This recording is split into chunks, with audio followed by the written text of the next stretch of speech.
اللہ الرحمن الرحیم۔ اصول الشاشی کے پہلے باب خاص عام مشترک معول کے سبق نمبر 8 میں خوش آمدید۔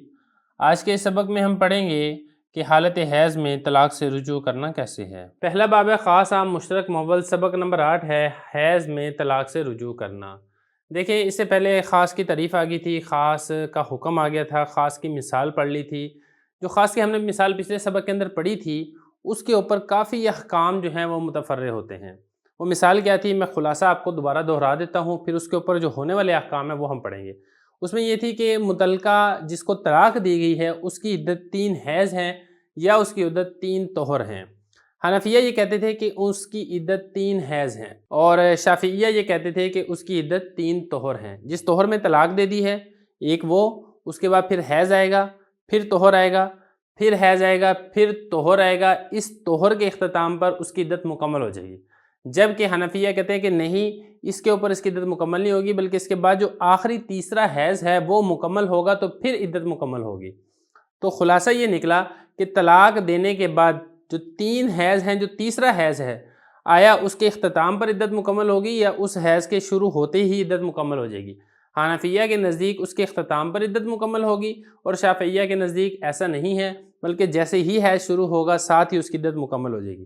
تو چونکہ اب وہ تیسرا حیض، اس کے اندر اختلاف ہے، اب اسی کے اوپر مختلف احکامات متفرع ہوں گے۔ وہ مختلف احکامات کیا ہیں؟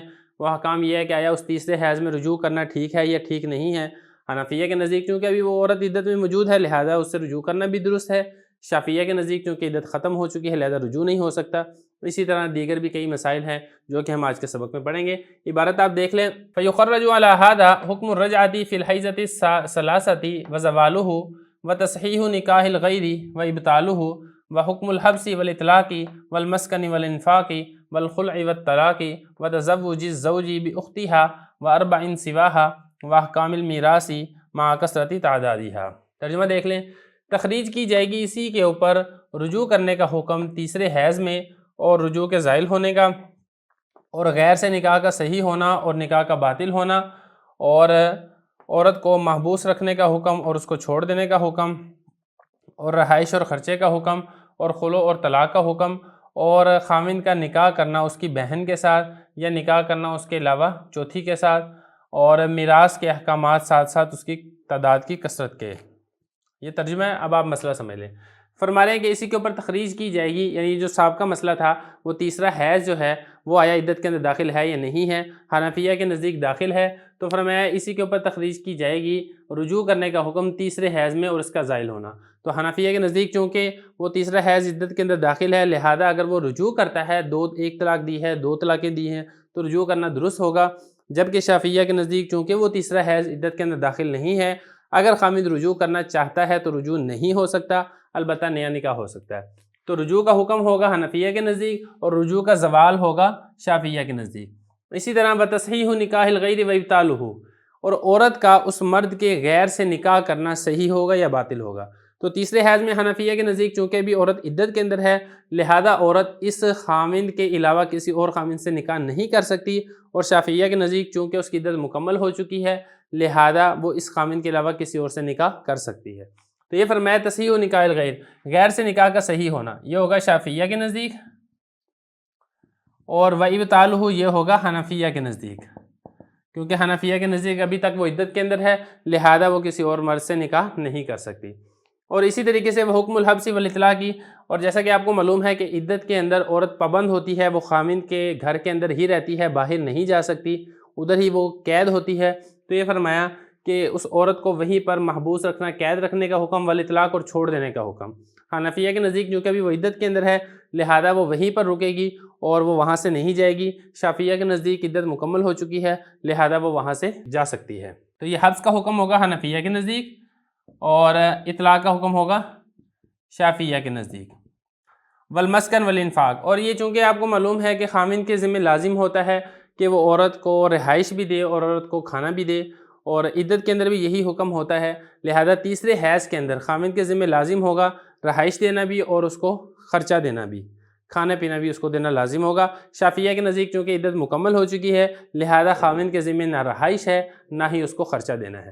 تو یہ فرمایا مسکن اور انفاق۔ تو حنفیہ کے نزدیک دونوں ضروری ہیں کیونکہ عدت باقی ہے، شافعیہ کے نزدیک خاوند پر دونوں میں سے کوئی چیز لازم نہیں ہے کیونکہ عدت مکمل ہو چکی ہے۔ اور اسی طریقے سے خلو اور طلاق، اب تیسرے حیض میں آیا خاوند خلو کرتا ہے، یعنی اس کو پہلے تو اس نے طلاق رجعی دی تھی، اب اس سے خلو کر دیتا ہے، پیسے لے کے اس کو طلاق دے دیتا ہے، طلاق علی مال، یہ جائز ہے؟ تو حنفیہ کے نزدیک چونکہ عدت باقی ہے لہذا خلو کرنا بھی جائز ہے، یا اس کے علاوہ اس کو سادہ طلاق دینا یہ بھی جائز ہے۔ شافعیہ کے نزدیک چونکہ عدت مکمل ہو چکی ہے اب نہ خلو ہو سکتا ہے اور نہ ہی اس کو طلاق دی جا سکتی ہے۔ اور اسی طرح وتزوج زوجی باختها، خاوند کا اس عورت کی بہن سے نکاح کرنا، تیسرے حیض میں خاوند اس عورت کی بہن سے نکاح نہیں کر سکتا کیونکہ جمع بین الاختین اس کو کرنا یہ حرام ہے، دو بہنوں کو بیک وقت نکاح میں جمع کرنا یہ جائز نہیں ہے۔ حنفیہ کے نزدیک چونکہ تیسرے حیض میں بھی چونکہ اس کی عدت باقی ہے لہذا اس حیض کے مکمل ہونے سے پہلے وہ اس کی بہن سے نکاح نہیں کر سکتا۔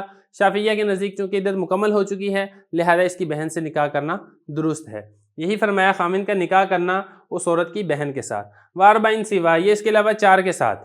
اب اس میں 2 صورتیں بن سکتی ہیں، ایک صورت تو یہ تھی کہ اس عورت کو ملا کر اس کی 4 بیویاں تھیں، اب وہ ایک نکاح اور کرتا ہے تو یہ جائز نہیں ہوگا کیونکہ ابھی یہ عدت کے اندر موجود ہے تیسرے حیض میں، لہذا وہ اس کے اوپر ایک عورت نہیں لا سکتا۔ شافعیہ کے نزدیک چونکہ عدت مکمل ہو چکی ہے لہذا یہ عورت لا سکتا ہے، یا پھر اس میں یہ ہے کہ وہ اس کے علاوہ اس کی اور بیوی نہیں تھی وہ اکٹھی 4 کر لیتا ہے، یا 2 بیویاں تھیں وہ 2 اور کر لیتا ہے، تو وہی بات ہوگی حنفیہ کے نزدیک چونکہ عدت باقی ہے لہذا وہ اس کو شمار کر کے اپنے نکاح میں 4 رکھ سکتا ہے، اس کو نکال کر 4 نہیں رکھ سکتا۔ شافعیہ کے نزدیک یہ عورت فارغ ہو چکی ہے لہذا اس کو نکال کر بھی اپنے نکاح کے اندر وہ 4 رکھ سکتا ہے۔ وَأَحْكَامِ الْمِيرَاثِ مَعَ كَثْرَةِ تَعْدَادِهَا، وراثت کے احکام کثرت تعداد کے ساتھ، وراثت کے احکام بھی اسی کے اوپر ہوں گے۔ وہ کیا احکام ہے؟ جیسے کہ آپ کو معلوم ہے کہ اگر عدت کے اندر خاوند کا انتقال ہو جائے تو پھر اس کی جو بیوی ہے متعلقہ وہ وراثت میں حقدار اور حصے دار ہوتی ہے۔ اب حالت حیض میں تیسرے حیض کے اندر اگر خاوند کا انتقال ہو گیا ہے تو اس بیوہ کو اس کی وراثت سے حصہ ملے گا حنفیہ کے نزدیک، کیونکہ ابھی اس کی عدت مکمل نہیں ہوئی ہے۔ شافعیہ کے نزدیک حصہ نہیں ملے گا۔